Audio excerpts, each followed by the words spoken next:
Holly. Hey, hi, friend. How are you? Good. How are you? I'm good. We're back. We are back for another just awesome episode of the podcast. I love you. Let's do this. Yes, yeah. So, you guys, thank you so much for just joining us again for the Purpose Beyond Motherhood podcast. Um, we love you guys. We love you. We are praying for you. Um, we hope that your hearts are in a really good space. For Yes. real, because it's hard to just do life when our hearts are kind of all over the place, Amen. you know? Good reminder. And so we are praying for you. Just know that we are here for you if you need anything at all. Don't forget to check us out online at weare1212.org. But today we have a really special conversation happening and a really beautiful guest. Hi, Jenny. Hi. I know. Welcome to the podcast, you guys. I mean, Jenny and I just got connected through a mutual friend and mutual organization, and she has a beautiful abortion healing ministry, and just really did not quite know how beautifully I don't know, just like how we are like, we're kind of serving similar communities. And just like our messages are similar, like we just have a passion to point women to Christ and find healing and identity in Christ. And so, Jenny, I would love for you just to kind of start off and just share a little bit about you and how your ministry got started. Oh, awesome. Thank you so much for having me today, ladies. My name is Jenny Foster, just to reiterate. And well, we talked about identity. It's not my identity, but I'm a wife and a proud mother of two beautiful grown girls who live far away, who are getting married next year. So I'm very much an empty nester. My career was 24 years in human resources and corporate employee benefits. And in 2016, I had to medically retire due to some serious health issues unexpectedly.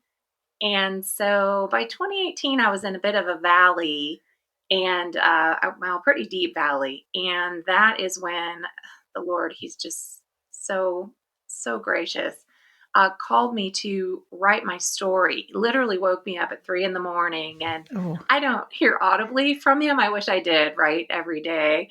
But I heard Him in my spirit say, write the story. And I knew what he meant, but I'm a writer, have always been a writer, and thought, you can't possibly mean my abortion story. Like, are you serious? We're going to go public with this. That's a little bit because of the medical retirement. Like, my schedule and my time capacity actually opened up, and now I can see that the Lord was opening it up for me to be able to not only write this book, which was published in 2021, but I thought I'd be done with that. And He said, oh, no, we're going to continue that. I'd like you to start an abortion healing ministry in Houston, Texas. So He moved us from Seattle to Houston very unexpectedly. And, you can look back and start to see His handprints all over. But I'm originally from the Seattle area. So big changes being in Texas, of course. yeah. Good changes. So that's a little bit about me, my background. Thank you. Thank you for sharing. Do you mind sharing a piece of your story?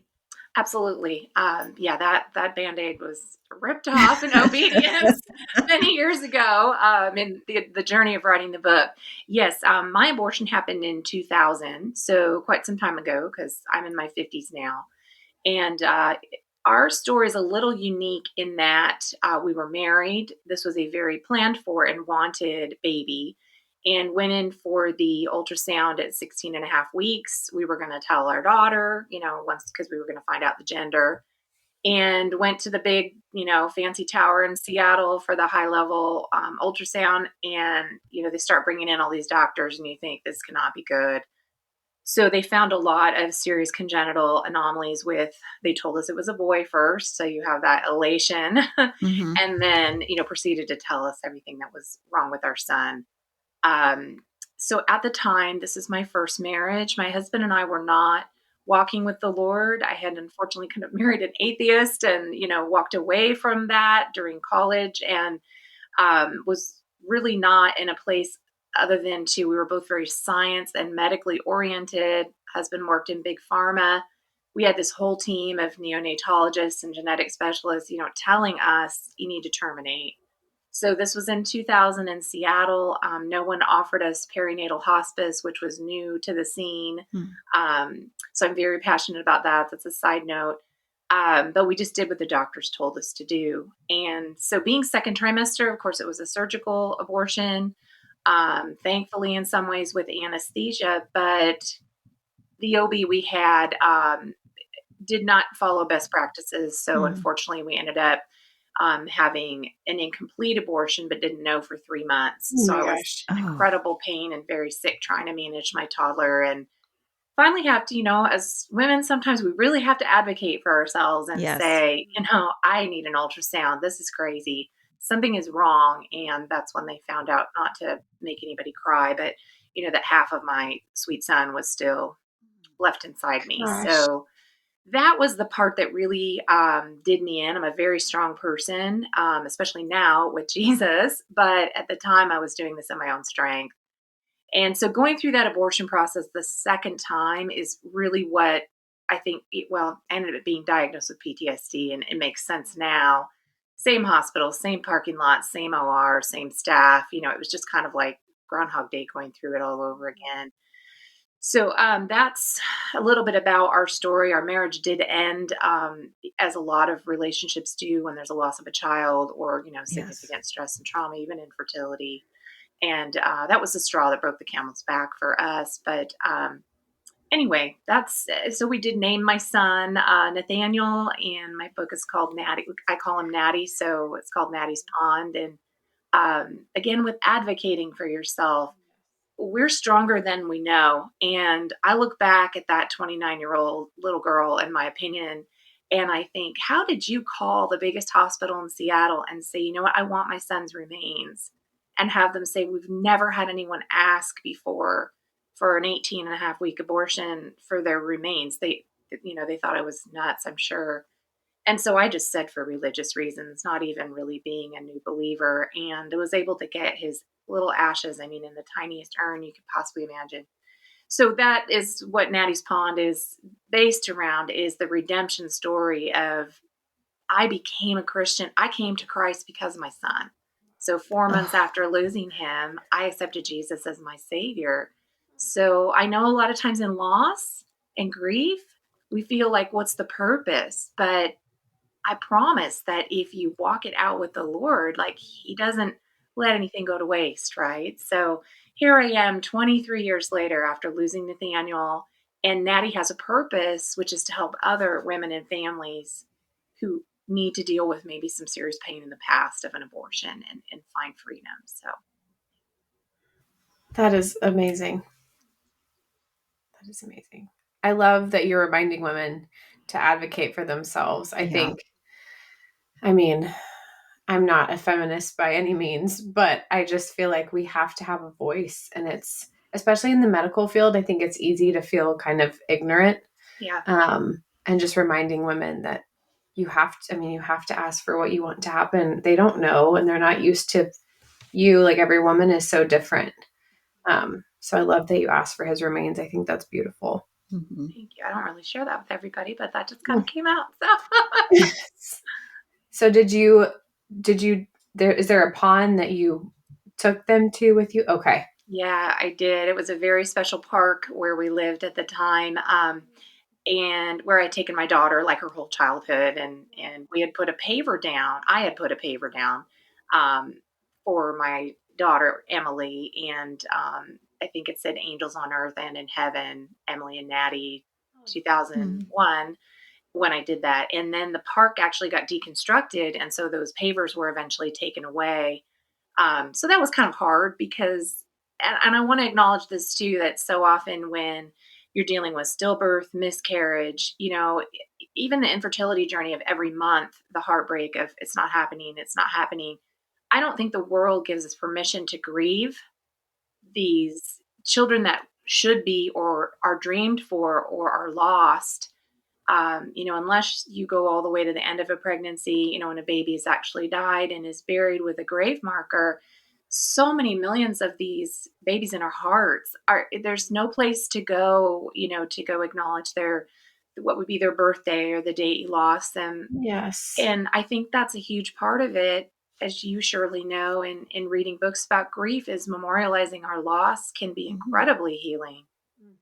So, and I know that's been very healing for me.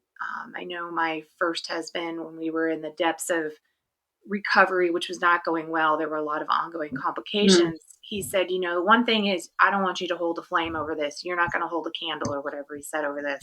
Don't make this into a thing. And it took me a long time, once it was Jesus and I walking out the grief journey, to say, actually, this is a thing and it's a big deal. This is a child in God's eyes that had a name and that was given to me as his mother for such a brief time for a purpose. And so, of course, I was long since divorced when I put up a plaque for Nathaniel at the museum for I can't get the words out right now, the Memorial for the Unborn in Chattanooga, Tennessee. Wow. There are places that women can now go to make it real, if that's healing for them. So I didn't even know they had things like a that. That's lot of people amazing. didn't know. The National, it's right on the tip of my tongue, National Memorial for the Unborn in Chattanooga, Tennessee. Beautiful organization. Yeah. Wow. Yeah. Did I even answer your question, or did I go down a bunny trail there? Oh, yes, that was wonderful. Thank you for sharing that. Sure, of course. Man, Holly, like kind of like you said so many things, Jenny, just throughout your story. I mean, one, advocating for yourself, but then two, just your relationship. We do hear so many times through just the loss and grieving community that marriages do not survive this. And so I think it is incredible that you said you found Jesus after you lost your son. Could see that now, but and in writing the story, I wrote the book to help other women because I thought I was fine. I'd read every book on grief. I'd done it in my own strength. I'm a type A, straight A student type, and so I thought academically I'm good because I was busy with my career and a single parent at that time, and you're like, check, check, check. But I wasn't even close to all those layers of healing that need to happen. So you start a project like this, your heart is to help others, but you know how the Lord is in the process of being obedient, to stepping out and being vulnerable and helping people. It's like I went through layer upon layer of additional healing that I didn't know I need, including in the middle of writing the book toward the end of the manuscript. We're in the middle of COVID, right? This is 2020. And I'll tell you, I'm a germaphobe. So just to be real and funny with you. And I'm also careful of a lot of health stuff. But God told me to go to this retreat. Deeper Still is one of my favorite organizations that has healing retreats all over the country. And he's like, you need to go to this. And I was like, are you serious? In the middle of a pandemic? Like, I'm going to fly. Nobody was even flying. This was early. And it was like, again, obedience. Okay, this is scary. Where's my mask? Okay, I'll do this. And I went to the beautiful Smoky Mountains to this gorgeous retreat center. Didn't know it was going to be so gorgeous up there. And I went to celebrate a finished work thinking, woo, the manuscript is done. It's going to the publisher. I'm just going to go observe and learn so that I can apply this to my future ministry. Ha, ha, ha. No, like he had me going there as a participant to really go through all the steps with all those women and 3 men who attended. It was beautiful. So, yeah. Anyway, I'm just, you've got to keep giving yourself time. This isn't a checkbox. Oh, it's been a year. I'm over it. Unfortunately not. But that healing gets richer and deeper, less painful, I would say, for most of us over time. And now when I go to Natty's Pond every year on November 11th would be his birthday. For 22 years, I've gone to that pond. Every year it gets, I don't want to say easier isn't the right word, but now I go these last years since that retreat and it's peace. It's peace. It's filling. It's just love and knowing that my son is completely okay. and that shame is gone. Just, only God can do that. Yes. Yeah. Amen. Well, Jenny, maybe what are some, because too, what are some practical things maybe that we could share with our listeners of just maybe how you were able to walk through that shame, how you were able to find healing, you know? Absolutely. Number one, I always want to tell people you're not alone. Mm. So regardless of whether you're dealing with infertility, other issues, and or an abortion or abortions, plural, in your past, you are not alone. And the hardest thing for me was, okay, so I became a Christian in early 2001 and then went to church every Sunday and, signed up for a Bible study and started doing all the things. But eventually I became known in my church and really involved and felt like finally a good church lady, in quotes, right? And so then 18 years into my abortion story, not telling a soul, it was a complete secret because of that shame. I felt God calling me to, are you really being authentic if you're here being a good Christian, doing all the things, but not being honest about your story when called upon in appropriate opportunities where I could have said something. And so in writing the book, again, it's like I had to come clean. And so one of our church ministries asked me to come speak about the book and about my story. And I thought, 20 years with the same church, here I go. I'm going to go up to the Wow. podium and Mhm. and come clean that, like, Jenny had the abortion. You feel like you have to whisper it. And so part of my thing is that it can be helpful. You don't have to have a public confession like that that's that grandiose. But if you can start by telling one safe person, Yeah. writing, journaling, other things like that. But I know there's got to be a few safe people in your life that you could probably kind of, this is going to sound corporate, but like low risk practice, like talk to them about it in confidence and start proving to yourself that if I tell them, I guarantee you, I have now released my story to thousands upon thousands of people. Not one of them has met me with anything other than love and compassion. Not one. Yeah. And I thought, right, we assume with shame and the enemy condemning us that if I tell my story, I'm going to be asked to leave the church, or, the Bible study ladies are not going to bring me the potluck meal when I have surgery. Like, I'm going to get cut off. And for all of us, we want to be accepted. We don't want to be rejected, for something we've done in our past. I have been shocked that once you tell people, right, there's so much more grace out there than we realize. So first step is the hardest. Write it out, find that person, Yeah. of course, pray, be talking to the Lord about it. And I believe that He will be faithful to open up safe, doors and windows for you to start letting that air out of the room. I mean, just shame is stale. It's a dark closet that's mildewy, and we've got to let Jesus in there. Light, Yes. light and truth are healing. Secrets, as you know, like create their own energy. The more we keep secrets, the more energy it takes to hold them back can lead to anxiety, depression, all kinds of other things that Jesus doesn't have that for us, right? Mhm. So I went a little long there, but pretty passionate about that. That was beautiful. I Okay. I loved that. That was beautiful. That's so good. It's the Lord, it's not me. Yes, I feel like it's so crucial to have your people, even if it is just one person, like you said, just to bring light into that dark place of your heart, and just that cripples the enemy. And I just love thinking of it like that, just that it gets him out of your head and the Lord can bring peace into that situation.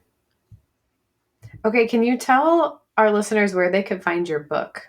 Oh, absolutely. It's, of course, on Amazon, and the title is Natty's Pond. Okay. There's a subtitle of that, you don't need this, but Finding Hope and Forgiveness After a Medically Advised Abortion. Okay. So if you just Google it, it'll come up on Barnes and Noble and a bunch of other booksellers as well. There's links on my website is jennyfoster.org. So people can connect there with my blog, which is not just on this topic. It's mostly inspirational and encouraging topics. I seem to fall into the specialty of talking about things people don't want to talk about. So Yeah. there's a wide variety of topics there that I hope would bless any of your women who want to come and read and also laugh. But I Mhm. always like to point the glory to the Lord because he also does have a sense. Yes, he Yes, does. Yeah. Like I the know. faster we learn that, the better. yes, Yes. absolutely. Jenny, and then tell us about your ministry. Our ministry is called LovedMuch, and that is a God story, a short one. But as you know, the Lord moved me from Seattle to Houston, Texas, but this little town called Montgomery. And at the same time, he moved my future ministry partner. Of course, I didn't know at the time, Melissa moved her from New York to Montgomery, Texas, like a That's few miles crazy. apart. Okay, like that's only God does those crazy things, Yeah. Yeah. right? And what's even crazier is I went in January, year and a half ago, went in January and talked to church leadership about like, this is what I'm thinking of doing. Here's my book. Here's my passion. I want to do this healing ministry. Would you guys support us? Not necessarily financially, but like, what do I do? And so Melissa, 4 months later, went and talked to them about a similar thing on her heart. So then when we finally got to the like corporate leadership lunch where everybody's going to meet with me and we're going to talk about this, there's this other gal sitting at the table when I walk in and I'm thinking, okay, I have no idea who she is or why she's coming, but whatever, I'm outgoing. So they introduced Melissa and I and like basically explained to us, you don't understand, you two came to us with the Wow. same vision on your heart. Like it almost matches identically, so much so that the Bible verse that the Lord put on my heart for LovedMuch was Luke 7:47. Exactly the same verse for Melissa. We sat there after lunch That's talking about crazy. that. Crazy. Again, all glory to you, God. So LovedMuch is based on the story of the sinful woman who broke the Mhm. alabaster jar of expensive perfume, cost her a lot, on Jesus' feet and wiped his feet with her hair. And she was forgiven much. Therefore, she went on to love much, Hmm. depending on which version. I like the NIV and NLT versions, but that's where loved much comes from. And we just want to lead with love and compassion. This is not a political organization. Certainly, the pro life movement has come behind this and they're very Hmm. supportive. But I try to stay out of the political lane deliberately because that is a lot of time investment. And I want to stay freed up to really work on people who already have had an abortion in the past. Hmm. So, let me help them in that lane as opposed to getting too involved in, whether you're pro life or pro choice so it's a little bit about LovedMuch. Do you have any other questions about us or? Yeah, just how do you support women? And how can they get connected to you?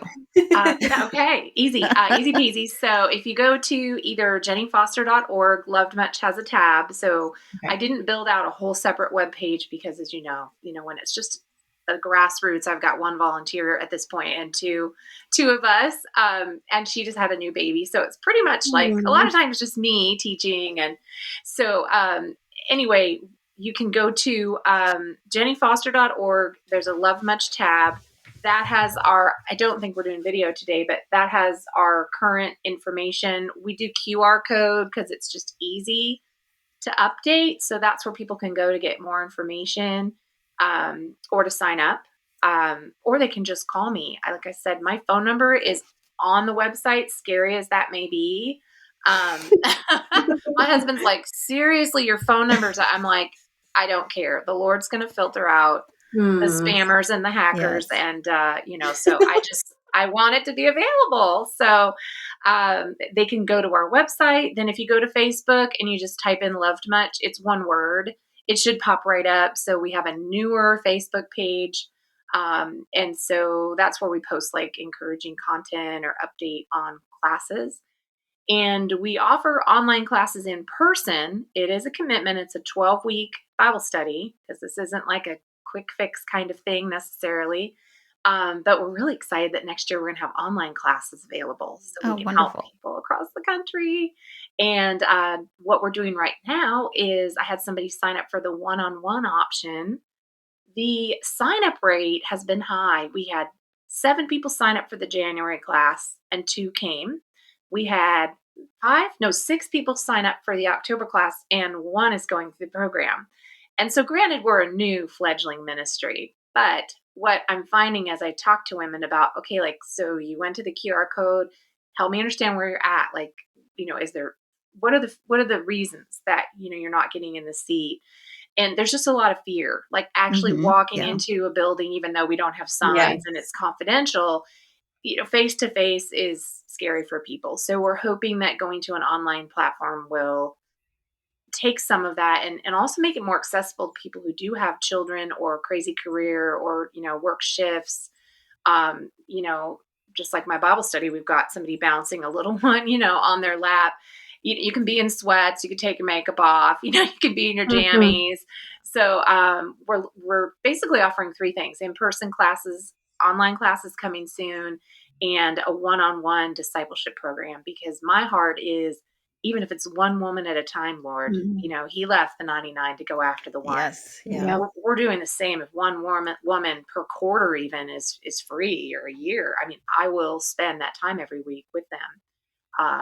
And Melissa will too. As the kids start to head off to school, we'll have both of us teaching. And so Mm. our prayers would be that God would just continue to bless us with the women who start coming forward and encourage, and Yes. that I'd love for it to grow, but I'm letting it grow on God's pace. Mm. And my health, be doing this on my own, it's slow. He knows my pace. So he'll give me like three or four things at once. And I seem to be feel real good mountaintop. And then if I go through a flare and have some issues, he's such a gentleman. He'll like back off and be like, okay, just one podcast this month. Oh, He's Yeah. so good, right? He's just so good He to yes. is us. so So good. we can ramp up. Our church is behind us. We have Her Plan, Life First. I'm trying to think, New Heart of Texas. We have a lot of really vibrant ministries that are absolutely behind us. So they're willing to refer. And so I think now there's a ground swelling where people will actually say, oh, I've heard of that. So that takes time when you're in a new community. So I'm just trying to be patient. Just wait on the Lord. Jenny, thank you. Oh, So thank good. you Yeah, both. what you're doing is needed 100%. And just speaking, to you from a ministry that is just, 6 years old, like we completely understand what you're walking through and just want to encourage you and say, keep going because this is needed. And the community needs you and needs your specific voice and your heart, Yes. so just keep going. I love your heart and your mindset of what you have so far, of what you're saying, like, hey, the Lord is going to do this on his time. I wish I had that mindset when I was starting 12 because I was like a little toddler. I was so impatient and just like ready and waiting. And so just what you're carrying now is so Mhm. beautiful, and just how you are just submitting that to the Lord. So we are cheering you on. Thank Yes, you we You're doing so are. amazing much. things. We have to do that. We link arms. We're in overlapping lanes. So many of these ministries are. And as we get to know each other, I just picture this beautiful network that we're building, right? That's Yes, yeah. out there. And, as things change in our country, that even, I'm not into politics, like I said, but that landscape is radically Yes. changed surrounding abortion. So all the more reason we need to continue building more and more resources and support network for women in all these issues and not let them fall through the cracks. So I'm so Yes. grateful to be 100%.